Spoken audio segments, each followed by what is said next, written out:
લાલજીભાઈ ભાંભણ, પૂર્વ સરપંચ.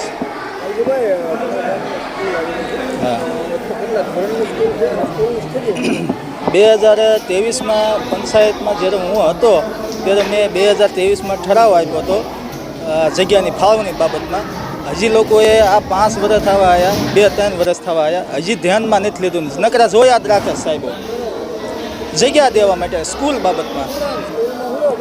કારણ કે સ્કૂલ હાવ બે હાલતમાં છે અને છોકરાઓને તકલીફ પડે એવું છે. અને તમે જુઓ સ્કૂલ તમે જોઈ લો, અત્યારે સ્કૂલમાં બહુ તકલીફ છે એમ. આખી દિવાલ જ તળિયો છે. 2-3 રૂમોમાં, પછી નીચેથી ઠેઠ ઉપર લઈ ગઈને બિલ્ડિંગ લઈ ગઈને તળિયો છે. હા હા, જો સારો વરસાદ આવે તો આ સ્કૂલ ઉપરથી જો કાંઈ તકલીફ થાય તો વિદ્યાર્થીને નુકસાની થાય એવું છે. બાનું આ રાજસ્થાનમાં જે બનાવ બન્યો તેવો બનાવ બને એવું છે. એટલે તાત્કાલિક મારા તંત્રને કહેવું છે કે હવે તંત્ર જાગે અને તાત્કાલિક આ કામ ઉપાડે એવી મારી અપેક્ષા છે. સુનિલ વાઘેલા સુનિલ, ધોરણ 9માં ભણું છું. સ્કૂલની સ્થિતિ એવી છે કે નિહાળ આવી તો અમને ગભરાટ થાય ને બીક લાગે. વરસાદ ને એવું હોય એટલે તળિયા ને એવું પડી ગયું છે એટલે રૂમ ને એવું પડવાની શક્યતા ને એવું બધું રહે. તમે આમ સ્કૂલમાં રૂમમાં અત્યારે તમને જે બેસાડવામાં આવે છે ક્યાં બેસાડાય? એક સાથે બધાને બેસાડવામાં આવે છે. એટલે બધા સ્ટુડન્ટો ભેગા? હા. તો એમાં સકડા છે, ગીર્દી પણ થતી હોય છે? હા, ગીર્દી પણ થાય ને ગભરાટ પણ બધાને બહુ થાય. તળી સ્કૂલની સ્થિતિ સારી નથી એટલે પડવાની બીક લાગે છે. વિદ્યાર્થી તરીકે હું એટલું કહીશ કે સ્કૂલની સ્થિતિ સારી કરે અને નવી સ્કૂલ બનાવી આપે. મારું નામ માલિકિયા લલિત લખમણ, ગામ ભાંભણ.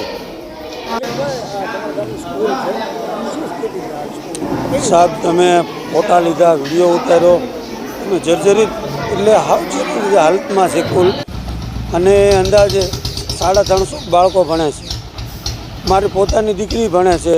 એટલે હું વાલી તરીકે અહીંયા રજૂઆત કરવા આવ્યો છું તમને ભાડે. એટલે બહુ ખરાબ સ્થિતિ છે સાહેબ. તાત્કાલિક ધોરણે એને ગમે વ્યવસ્થા કરવી પડે. 2 રૂમ તો તમે જોવો એમ તાળા મારેલા છે. તો એ બાળકો રહ્યા એને બીજી રૂમમાં નાખવાના, બીજી રૂમોમાં છે તો એ તે જર્જરિત હાલતમાં છે. બીજો માળ છે તો ઉપર દાદરે જવા માટે તમે ફોટા લીધા, તળિયા પડી ગયેલા છે. કઈ રીતથી જાય બાળકો? છતાં બાળકો જાય છે. લો ફરી તમારા હું બામણ પ્રાથમિક શાળા આચાર્ય માખણ ભરતભાઈ. સાહેબ સ્કૂલ એકદમ જર્જરિત હાલતમાં છે. હા હા, શું કહેશો, જર્જરિત છે કે નહીં? જર્જરિત છે. 1-2 વાર ટીમ આવી ગઈ ગાંધીનગરથી, ગયા રવિવારે પણ આવી ગયા. અને અમને લોકોને રિપોર્ટ આપીને કીધું કે આ રૂમનો બેહાડશો ને તાળા મારી દીધા છે. કેટલા સમયથી આ સ્કૂલ જર્જરિત? લગભગ 6 મહિનાથી.